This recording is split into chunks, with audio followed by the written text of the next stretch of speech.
Hello everyone, welcome to the new word with height in thinking. तो दोस्तों आज हम फिर से टॉप 5 क्वेश्चन लेके आ चुके हैं। सिलेक्टेड सारे जेईई मेंस 2020 के लगभग पूछे गए क्वेश्चन है।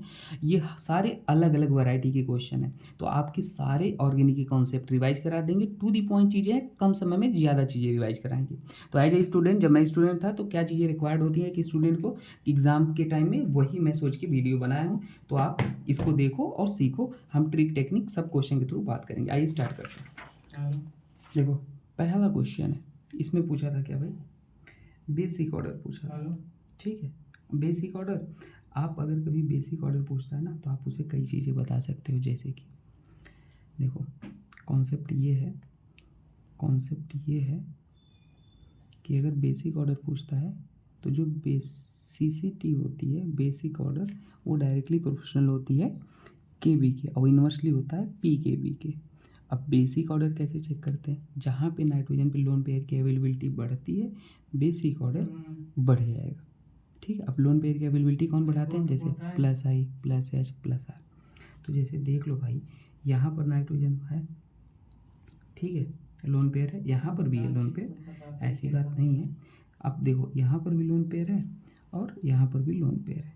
ठीक है, तो अगर आप बेसिसिटी ऑर्डर देखोगे तो ये लोन पेयर भाई रेजोनेंस में चला जा रहा है, ये लोन पेयर यहाँ पे बच जा रहा है। ठीक है, तो ये लोन पेयर यहाँ पे रेजोनेंस में चला गया। और दूसरी चीज़, ये रेजोनेंस में अगर गया, अगर ये रेजोनेंस में गया तो इधर इस पे लोन पेयर पहले से थे, तो इधर पे ये वाला इसके लोन पेयर की अवेलेबिलिटी बढ़ा रहा है। इसमें देखोगे तो इसमें ये भी डोनेट कर रहा है रेजोनेंस के थ्रू, और ये भी डोनेट कर रहा है। ये रेजोनेंस नहीं करेगा, ठीक है, डबल बॉन्ड पे लोन पेयर है तो इसलिए नहीं करेगा।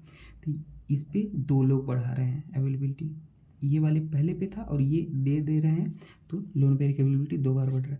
यहाँ पे ये प्लस आई इफेक्ट लगा रहे हैं और ये भी हमारे पास प्लस आई लगा रहे हैं। ठीक है, तो और sp2 के कार्बन के बगल अगर sp3 कार्बन है तो प्लस एच भी लगता है, ये याद रखना। तो यहाँ से ये बढ़ा रहे हैं। ठीक है, तो हमारे पास अब बात आती है, इधर भी दो लोग बढ़ा रहे हैं इस पे और इधर एक लोग बढ़ा रहे हैं। तो एक चीज़ तो क्लियर समझ में आ रही है क्या, कि यहाँ पे रेजोनेंस हो रहा है, यहाँ पे प्लस आई या प्लस एच के थ्रू आप सोचोगे तो यहाँ पे इंडक्टिव हो रहा है और यहाँ पे रेजोनेंस हो रहा है। रेजोनेंस यहाँ पे दो बार हो रहा है, दो बार इसके थ्रू। ठीक है, तो सबसे ज़्यादा बेसिक ऑर्डर लोन पेयर की एबिलिटी कहाँ बढ़ रही है? बी पे। तो बी हो जाएगा ये वाला, और उसके बाद हमारे पास ए हो जाएगा, क्योंकि रेजोनेंस ज़्यादा डोमिनेट करता है हाइपर कंजुगेशन से, फिर इंडक्टिव से। तो बी और फिर हमारे पास क्या हो जाएगा? ए फिर सी, और ये हमारे पास के बी ऑर्डर है। अगर पी के बी ऑर्डर पूछे तो जस्ट रिवर्स कर दो। रिवर्स मतलब सी फिर ए फिर बी। ठीक है, ये हो जाएगा आंसर। उम्मीद करते हैं आपको ये समझ में आया होगा। इसमें भी बेसिसिटी का डिक्रीजिंग ऑर्डर पूछा था। बेसिसिटी का डिक्रीजिंग ऑर्डर, या बेसिसिटी कह लो या के बी कह लो, बात एक ही है, क्योंकि वो डायरेक्टली प्रोपोर्शनल होते हैं। तो सिंपल है भाई, यहाँ पे नाइट्रोजन पे लोन पेयर है, यहाँ पर भी लोन पेयर है, यहाँ पर भी लोन पेयर और यहाँ पर भी लोन पेयर। देखो, यहाँ पे लोन पेयर रेजोनेंस में चला जा रहा है, अवेलेबिलिटी घट जा रही है। यहाँ पर कोई रेजोनेंस नहीं है और sp2 हाइब्रिडाइज्ड है।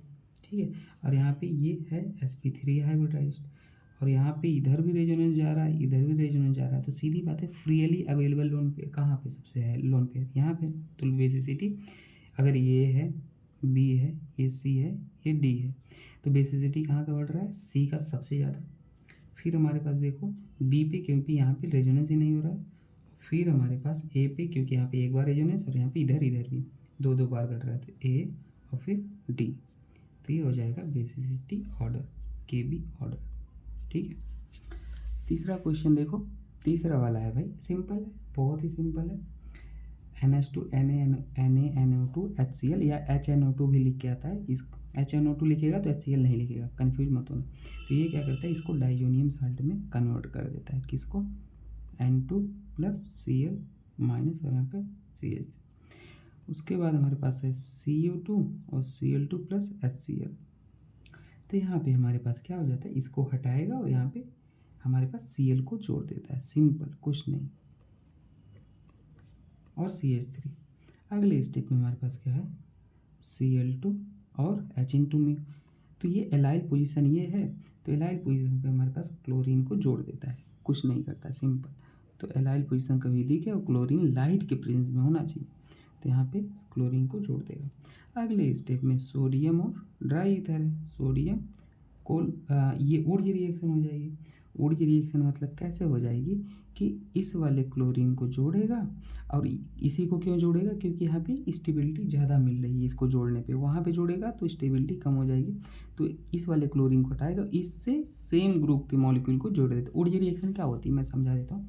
RX है आपके पास मान लो, और एक बार और X और R है, ठीक है, तो X को हटा के RR बन जाता है, कपलिंग रिएक्शन टाइप।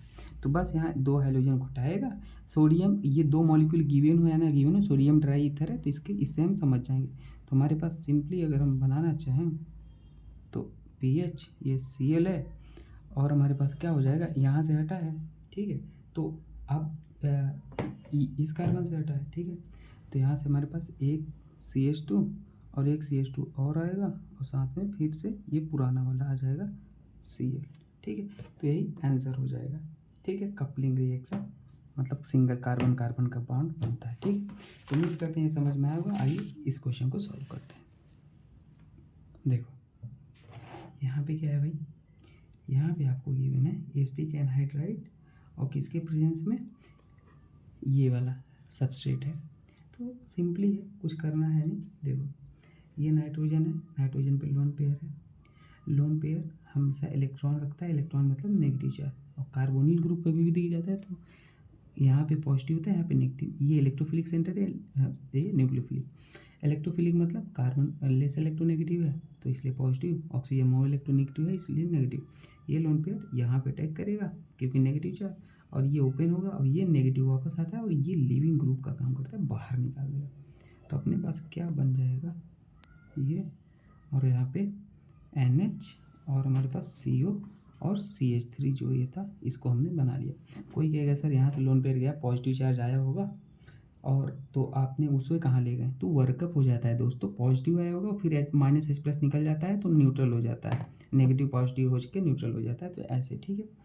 अब देखो अगले स्टेप में Br2 FeCl3 था, हाँ भाई Br2 FeCl3 था, तो Br2 FeCl3 क्या करेगा भाई, कहाँ पे जोड़ेगा, ध्यान देना, ये यहाँ से हमारे पास जो इलेक्ट्रोफॉइल निकलेगा वहाँ निकलेगा Br+ निकलेगा, ठीक है, और Br+ निकलेगा तो इलेक्ट्रोफॉइल कहाँ जाएगा, अब देखो ये हमारे पास MF+R लगाएगा और ये +H लगाएगा, दोनों इलेक्ट्रॉन डोनेटिंग ग्रुप, तो दोनों आने वाले इलेक्ट्रोफाइल को आर्थो पैरा पे जोड़ेंगे। इसके रिस्पेक्ट में ये क्या है, आर्थो है, और ये पैरा है, इसके रिस्पेक्ट में ये आर्थो है, ये मेटा है, और ये पैरा है।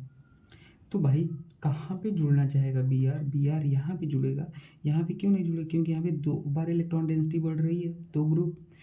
अब यहाँ पे जुड़ेगा क्योंकि यहाँ पे बल्की ग्रुप है, यहाँ पे जोड़ोगे तो स्टेरिक करेगा, वहाँ पे थोड़ा कम बल्की है तो इसलिए वहाँ पे जुड़ेगा, जो मेजर प्रोडक्ट बनेगा वो हमारे पास CH3 और Br यहाँ पे जाके जुड़ेगा। अगर इलेक्ट्रॉन विड्रॉइंग होता तो मेटा पे जुड़ता, तो CH3 लास्ट स्टेप में हाइड्रोलिसिस मतलब वर्कअप के लिए था OH, या इसी को लिख लो H3O+ भी लिख के आता है हीट के साथ, तो ये इस वाले ग्रुप को हटा देता है, सिंपल।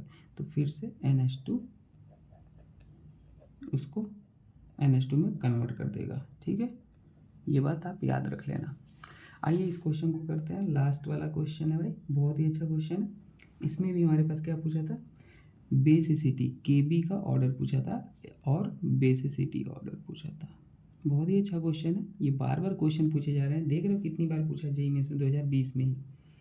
तो इसमें कैसे देखोगे, बात वही है भाई, देखो यहाँ पे लोन पेयर, यहाँ पर लोन पेयर, यहाँ पर लोन पेयर, और यहाँ पर लोन पेयर। देखो यहाँ भी रेजोनेंस हो रहा है, लोन पेयर रेजोनेंस जा रहा है, यहाँ पर भी रेजोनेंस हो रहा है, यहाँ पर हमारे पास sp2 है, ठीक है, तो साफ साफ दिख रहा है ये लोन पेयर ज़्यादा अवेलेबल है। कहाँ पे, अगर ये है, B है, ये C है, ये D है, लोन पेयर की अवेलेबिलिटी कहाँ, ये C पे, तो C सबसे ज़्यादा। उसके बाद कहाँ पे दिख रही है आपको लोन पेयर की अवेलेबिलिटी, देखो ये इधर में रेजोनेंस तो कर रहा है, साथ में यहाँ पे लोन पेयर है, ये रेजोनेंस नहीं कर रहा है, ये इधर इलेक्ट्रॉन डोनेट करके यहाँ पे लोन पेयर की अवेलेबिलिटी बढ़ा रहा है, बाकी केस में ऐसा नहीं हो रहा है। तो इसलिए हमारे पास जो ऑर्डर हो जाएगा फिर कौन सा हो जाएगा भाई, D हो जाएगा, डी हो जाएगा और फिर हमारे पास ए हो जाएगा, क्योंकि यहाँ पे कोई रेजोनेंस नहीं हो रहा है, यहाँ पे रेजोनेंस हो रहा है। फिर ए हो जाएगा और फिर बी हो जाएगा। ठीक है, तो ये आंसर हो जाएगा। ठीक है, उम्मीद करते हैं आपको समझ में आया होगा। बाकी आप कमेंट सेक्शन में डाउट हो तो पूछ लेना। बेस्ट 1 क्वेश्चन का प्लेलिस्ट है, ट्रिक एंड टिप्स का प्लेलिस्ट है। मैंने कम समय में ज़्यादा चीज़ें बताई हैं, उस एक्सेप्शन को इंक्लूड करके बताया है। 95 to 99% क्वेश्चन सॉल्व हो जाएंगे, आप उस वीडियो को देखना प्लेलिस्ट की। ठीक है, थैंक यू।